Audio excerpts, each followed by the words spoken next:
ಬೆಂಗಳೂರನ್ನ ಒಂದು ರೀತಿ ಹಾಳು ಮಾಡಕ್ಕೆ ಹೊರಟಿರುವಂತ ಕಾಂಗ್ರೆಸ್ ಸರ್ಕಾರ ಕಳೆದ 2 ವರ್ಷ 2 ತಿಂಗಳಾಯಿತು. ಇದುವರೆಗೂ ಕೂಡ ಹೇಳಿಕೊಳ್ಳುವಂತ ಯಾವುದೇ ಅಭಿವೃದ್ಧಿ ಕಾರ್ಯಗಳನ್ನ ಬೆಂಗಳೂರಲ್ಲಿ ಮಾಡಿಲ್ಲ. ಬ್ರ್ಯಾಂಡ್ ಬೆಂಗಳೂರು ಆಯಿತು, ಬ್ಯಾಡ್ ಬೆಂಗಳೂರು ಆಯಿತು, ಕೊಲೆಗಳಿಕರ ಬೆಂಗಳೂರು ಆಯಿತು. ಪಾಕಿಸ್ತಾನ ಪೂರ್ತಿ ಅವರಿಗೆ ತಂಗುದಾಣ ಮಾಡೋಕ್ಕೆ ಅವಕಾಶ ಮಾಡಿಕೊಟ್ಟಿದ್ದಾರೆ. ಈಗ ಹೊಸ ಡೈಲಾಗು ಬೆಂಗಳೂರನ್ನ ಭಾಗ ಪೀಸ್ ಕೆಂಪೇಗೌಡರು ಬೆಂಗಳೂರನ್ನ ಒಟ್ಟಿಗೆ ಮಾಡಿದ್ರು. ಇವ್ರು ಬಂದ ಮೇಲೆ ಇದನ್ನ ಪೀಸ್ ಮಾಡುವಂತ ಕೆಲಸವನ್ನ ಮಾಡ್ತಾ ಇದ್ದಾರೆ. 5 ಭಾಗ ಮಾಡಿದ್ದಾರೆ. 5 ಭಾಗನೂ ಕೂಡ ಅತಂತ್ರವಾಗಿ ಮಾಡಿದ್ದಾರೆ. ಒಂದೊಂದು ಕಾನ್ಸ್ಟಿಟ್ಯೂನ್ಸಿ ಇನ್ನೊಂದು ಕಾನ್ಸ್ಟಿಟ್ಯೂನ್ಸಿಗೆ, ಒಂದೊಂದು ಏರಿಯಾಗಳನ್ನ ಇನ್ನೊಂದು ಏರಿಯಾಗೆ, ಮತ್ತೆ ಅಭಿವೃದ್ಧಿ ಆಗುವಂತ ಏರಿಯಾಗಳನ್ನ ಬೇರೆ ಅಭಿವೃದ್ಧಿ ಇಲ್ಲದ ಏರಿಯಾಗಳಿಗೆ ಜಾಯಿನ್ ಮಾಡುವಂಥದ್ದು.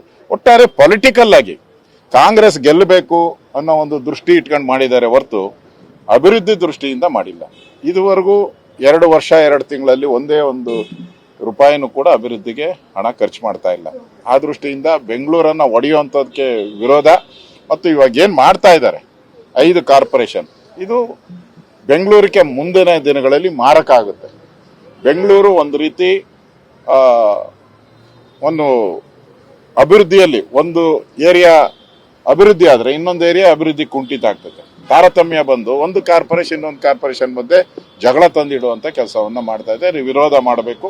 ಇದಕ್ಕೆ ಕಾನೂನು ರೀತಿ ಹೋರಾಟ ಮಾಡುವಂತದಕ್ಕೂ ನಾವು ಸುಪ್ರೀಂ ಕೋರ್ಟ್ ಅಲ್ಲಿ ಮತ್ತು ಹೈಕೋರ್ಟ್ ಅಲ್ಲಿ ಈಗಾಗಲೇ ಅದಕ್ಕೆ ಅಪೀಲ್ಗಳು ಮಾಡಿದಿರಿ. ಅಲ್ಲಿ ಕಾನೂನು ಹೋರಾಟಗಳನ್ನ ಮಾಡ್ತೀರಿ.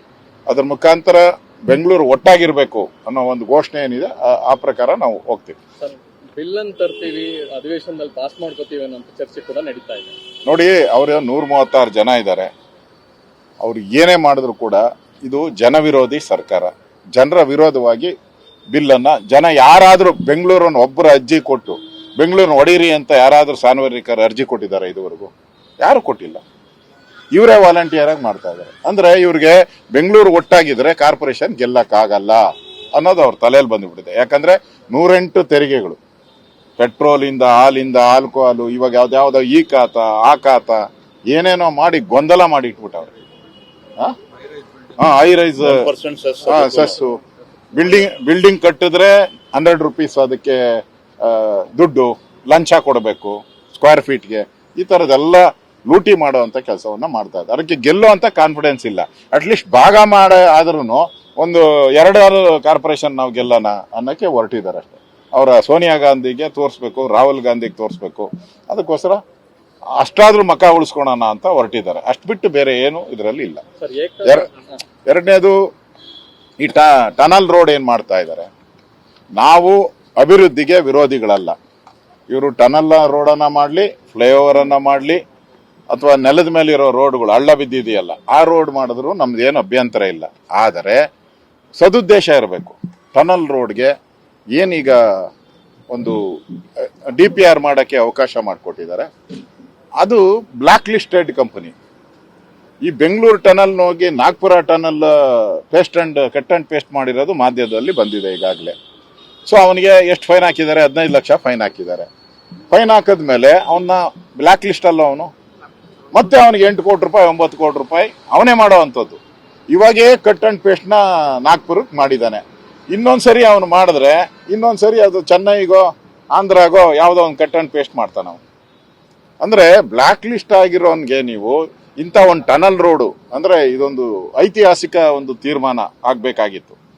ಬ್ಲಾಕ್ ಲಿಸ್ಟ್ ಆಗಿರೋನ್ ಕೊಟ್ರೆ ನೀವು ಬ್ಲಾಕ್ ಮನಿ ಮಾಡಕ್ಕೆ ಮಾಡಿರುವಂತ ಒಂದು ಸ್ಕೀಮ್ ಇದು. ಟೋಲು ಈಗ ನೀವು 2 ಕಡೆ ಬರ್ಬೇಕಾದ್ರೆ ಸುಮಾರು 700 ಇಂದ 800 ರೂಪಾಯಿ ಬೇಕು. ಇದಕ್ಕೆ ಯಾರು ಕೊಡ್ತಾರಪ್ಪ? ಎಲ್ಲ ಬೆನ್ಸ್ ಕಾರ್ ಅವ್ರು ಮಾತ್ರ ಹೋಗ್ಬೋದು. ಯಾವ ಬೇರೆ ಮಾರುತಿ ಕಾರ್ ಆ ಕಾರ್ ಈ ಕಾರ್ ಯಾವುದು ಇಲ್ಲ. ಬೆನ್ಸ್ ಕಾರ್ ಓಡಾಡಕ್ಕೆ ಮಾಡ್ತಾರೆ. ಎಷ್ಟು ಜನ ಓಡಾಡ್ಬೋದು? ಅಂತ ಜನಕ್ಕೋಸ್ಕರ, ಯಾರು ಬಡವರಿಗೋಸ್ಕರ, ಸಾಮಾನ್ಯ ಮಿಡ್ಲ್ ಕ್ಲಾಸ್ ಪೀಪಲ್ ಏನಿದ್ದಾರೆ ಅವ್ರು ಓಡಾಡಕ್ಕೆ ಅವಕಾಶ ಮಾಡಿಕೊಡ್ಬೇಕಾಯ್ತು. 700 ರೂಪಾಯಿ ಕೊಟ್ಟು ಈ ರೋಡಲ್ಲಿ ಓಡಾಡೋರು ಯಾರಿದ್ದಾರೆ? ಅಂದ್ರೆ ಅವೈಜ್ಞಾನಿಕ. ನಾವು ವಿರೋಧಿಗಳಲ್ಲ. ನೀವೇನ್ ಬೇಕಾದ್ರೂ ಮಾಡಿ, ಅದು ಜನಸಾಮಾನ್ಯರಿಗೆ ಸಹಾಯ ಆಗಬೇಕು. ಆ ದೃಷ್ಟಿಯಲ್ಲಿ ಇಟ್ಕೊಂಡು ಮಾಡಿದ್ರೆ ನಾವು ಅದನ್ನ ಸ್ವಾಗತ ಮಾಡ್ತೀವಿ. ನೀವು ಈ ತರ ದುಡ್ಡು ಹೊಡಿಯೋ ಸ್ಕೀಮು, ಟೆಂಡರ್ ಕರೆದು ನಾವು ಹೊರಟೋಗೋಣ, ಆಮೇಲೆ ಯಾವನ ಏನನ್ನ ಮಾಡ್ಕೊಂಡ್ಲಿ ಲೂಟಿ ಹೊಡಿಯೋಣ ಅಂದ್ರೆ ಇದಕ್ಕೆ ನಾವು ವಿರೋಧ ಇದ್ದೀರಿ. ಅಭಿವೃದ್ಧಿಗೆ ನಾವು ಸಹಕಾರ ಕೊಡ್ತೀರಿ. ಅದು ದುಡ್ಡು ಹೊಡಿಯುವಂಥದಕ್ಕೆ ವಿರೋಧ ಮಾಡ್ತೀರಿ. ಟನಲ್ ರೋಡನ್ನು ಕೂಡ ಸೈಂಟಿಫಿಕ್ ಆಗಿ ಮಾಡಬೇಕು. ನಮ್ದು ಯಾಕಂದ್ರೆ ಹಾರ್ಡ್ ರಾಕ್ ಇದೆ, ಅದನ್ನು ಕೂಡ ಬಹಳ ಖರ್ಚು ಬರುವಂಥದ್ದು. ಅದನ್ನೆಲ್ಲ ನೋಡಿ ಮಾಡಬೇಕು. ಮತ್ತೆ ಈಗಾಗಲೇ ನೀವು ವೆಹಿಕಲ್ ಈಗ ಮೆಟ್ರೋ ಹೋಗ್ತಾ ಇದೆ, ಅಂಡರ್ಗ್ರೌಂಡ್ ಮೆಟ್ರೋ ಹೋಗ್ತಾ ಇದೆ, ಅದ್ರದ್ದು ಪಿಲ್ಲರ್ಸು ಎಲ್ಲ ಒಳಗಡೆ ಇದೆ ಈಗ ಆಲ್ರೆಡಿ.